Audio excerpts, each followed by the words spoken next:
মুখ্যমন্ত্রীর ঘোষণা মতোই ডিসেম্বরে বাড়ি তৈরির টাকা আজ থেকে যোগ্য উপভোক্তাদের অ্যাকাউন্টে বাংলার বাড়ির প্রথম কিস্তির টাকা ঢুকতে শুরু করবে। নবান্ন সভাঘর থেকে আনুষ্ঠানিক সূচনা মমতা বন্দ্যোপাধ্যায় কি বলেছিলেন মুখ্যমন্ত্রী, আগে সেটা শোনাবো। আমরা 11 লক্ষ বাড়ি ডিসেম্বরে ছাড়বো। 3 বছর কেন্দ্রীয় সরকার আমাদের গ্রামীণ আবাসের কোনো টাকা দেয়নি। তাছাড়াও 1,70,000 কোটি টাকা আমরা পাই। সার্ভেটা বর্ষা মানে জাস্ট শেষ হলেই শুরু করবে।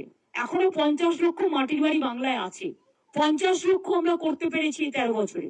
প্লাস আরো 1.5 লক্ষ বাড়ি যাদের বন্যায় ভেঙে গেছে, তাদেরটা আমি ইনক্লুড করব। যেখান থেকেই হোক না কেন টাকা জোগাড় করে আমরা এটা করব।